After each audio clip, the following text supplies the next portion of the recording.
going back to the advice I gave about like, you know, punching horses or whatever, though, it's like, just don't do it though. You know, it's like, there's plenty of places like out there to, you know, chat up women though. You know, there's like dating apps and random bars or whatever though, but just like if the basically just a good rule of thumb though is like if the person's a comic, if the person works at the venue that you're performing at, or if the person's an audience member at the venue you're performing at, just don't do it.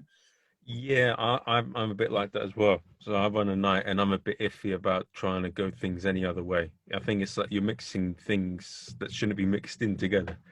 Exactly.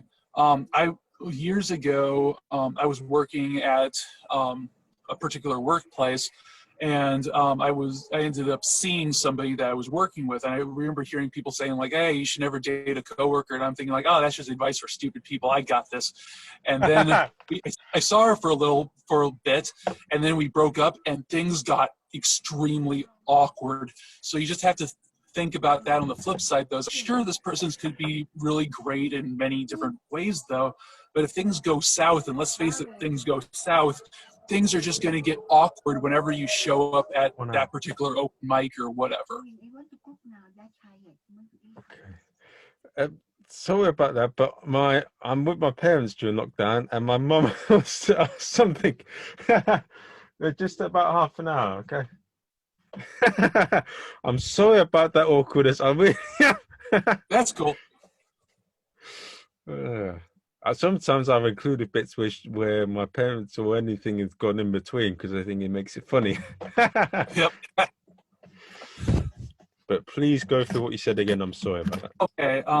Okay. I'm trying to think though. What was I talking about now? But okay. So what were we talking about? Like how to avoid sexual harassment stuff, or like if you're just an innocent bloke and like you're talking to someone, and then you again going on a bit about how you were dating a coworker and how it got awkward.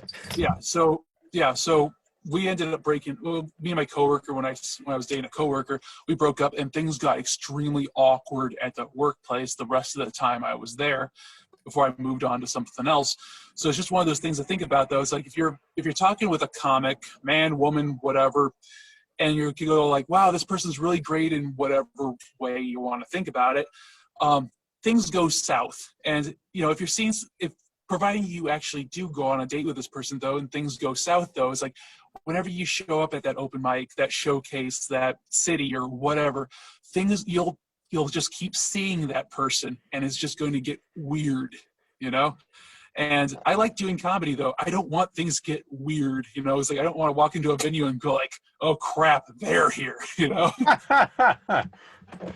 But yeah, it's a funny thing. But you know, a lot of comics do that. Unless I think there's loads of comics that, you know, get together. I think it's because it's like Strictly. We have a show called Strictly Come Dancing in the UK where, and you have it as well, like Dance with the Stars. And in the UK version, we have like celebrities go with dancers, and often the celebrities cheat or the dancer cheats on their partner when they're with the celebrity.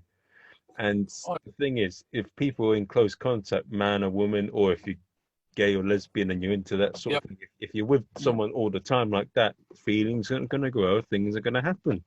And I think that would be why a lot of comedians get together, because they're with each other at gigs so many times, they get to know one another, and boom. Oh yeah, and plus it's one of those like shared experience sort of things. Like, I know whenever I'm talking with someone like on a date though, a first date or whatever, and I'm like, yeah, I do comedy, and they're like, oh, that's a nice hobby, and I'm like, that's not a hobby or whatever. And a lot of people don't get it though. But if you're seeing like another stand-up comic though, they actually understand what you're dealing with, what you're trying to do, what your goals are, and that's all well and good though. But it's just one of those things that's like, I'm kind of a pessimist to quite a bit though, and I think that's kind of kept me out of problems though. But it's just one of those things, like if things go south though, it's like I just don't want to get like, you know, I just want to avoid like the weirdness, the awkwardness, the anything, you know. So that's why I don't hit on like, you know, wait staff, the comics or audience members. Audience members are probably the lightest bit though, because they may not come to the show again.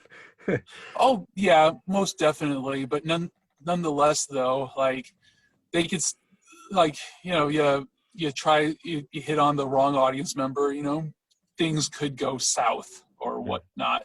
So it's just one of those deals of like, you know, once again though, it's like I just try to avoid like weirdness, awkwardness though.